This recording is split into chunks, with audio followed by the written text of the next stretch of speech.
शिलांग से 50 किलोमीटर दूर double decker root पर घूमने गए राजा और सोनम को किडनैप किया गया। राजा और सोनम खाई में गिर गए। इस कपल के खिलाफ कोई साजिश बुनी गई। अब तक किसी ने भी इन सवालों के सही जवाब नहीं दिए हैं। राजा और सोनम को लेकर अब तक चल रही है सिर्फ अटकलें। हर कोई सिर्फ अटकलें ही लगा रहा है। किसी के पास इन सवालों के कोई जवाब है ही नहीं। राजा या सोनम आखिर गए कहां? उन्हें जमीन निगल गई या आसमान खा गया?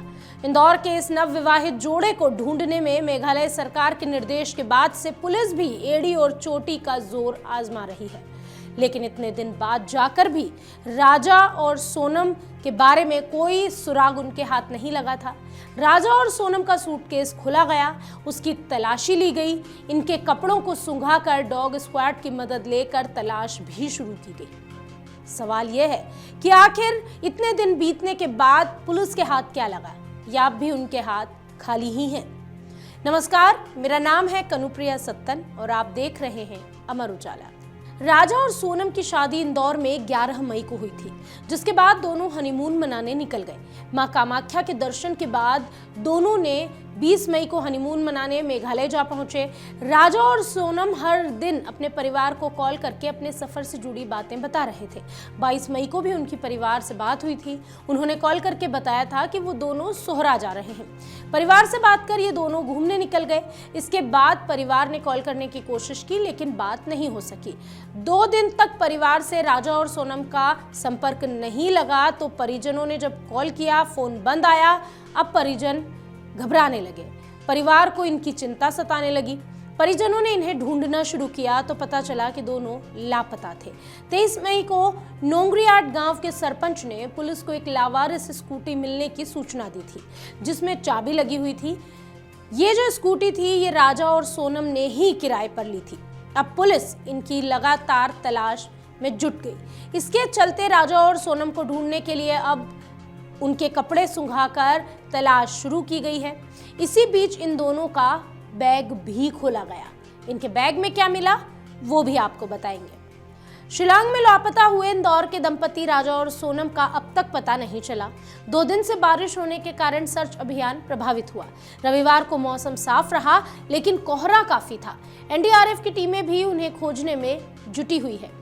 शादी के बाद इंदौर से हनीमून मनाने शिलांग गए राजा और सोनम रघुवंशी के परिजन चिंतित हैं, लेकिन उन्हें उम्मीद है कि दोनों सकुशल लौट आएंगे।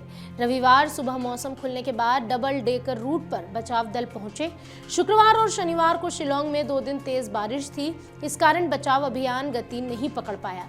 स्थानीय पुलिस ने गाइड और स्कूटर संचालक से पूछताछ की, लेकिन कुछ भी पता नहीं चला। जिस जगह पर स्कूटर लावारिस मिला था, वहां भी लोगों से पूछताछ की जा रही है। उधर रविवार को राजा और सोनम के भाई भी खोजी दल के साथ खाई वाले हिस्से में जा पहुंचे और स्थानीय लोगों से भी उन्होंने बातचीत की। परिजनों ने राजा और सोनम की जानकारी देने वालों को 5 लाख रुपए का इनाम भी देने की घोषणा की। इधर स्थानीय पुलिस अफसरों ने होमस्टे में मिले दंपति के बैग खोलकर तलाशी भी ली, लेकिन उसमें उनके मोबाइल फोन और आभूषण नहीं मिले हैं। खोजी श्वान को दोनों के कपड़े सुंघाए गए, तलाश की कोशिश की गई। हालांकि खोजी श्वान जहां तक गए थे वहीं तक गया, उसके बाद भी वो दोनों नहीं मिल सके। अब फिर खाई वाले हिस्से में उनकी एक बार तलाशी की जाएगी। बहरहाल राजा और सोनम को ढूंढने के लिए मेघालय सरकार भी लगी हुई है, क्योंकि मध्य प्रदेश के सीएम मोहन यादव ने उनसे फोन पर चर्चा कर उन दोनों को ढूंढने का निवेदन किया था। इसके बाद कैलाश विजयवर्गीय ने, जो कि मंत्री हैं मध्य प्रदेश के, उन्होंने कॉल करके इस मामले की जानकारी अमित शाह को दी थी। इतना ही नहीं, इसके बाद इंदौर के सांसद शंकर लालवानी भी मेघालय जा पहुंचे। उन्होंने भी वहां पुलिस से बात की थी और वहां पे लोगों से सहयोग करने की अपील की। पुलिस लगातार सोनम और राजा को ढूंढ रही है। हालांकि इतने दिन बीतने के बाद भी पुलिस के हाथ खाली ही हैं। हर कोई सिर्फ एक ही प्रार्थना कर रहा है कि ये दोनों कपल सकुशल घर लौट आए। अगर आप ये वीडियो YouTube पर देख रहे हैं तो हमारे चैनल को सब्सक्राइब करें और बेल आइकन को दबाना ना भूलें। अगर आप Facebook पर ये वीडियो देख रहे हैं तो हमारे पेज को लाइक करें।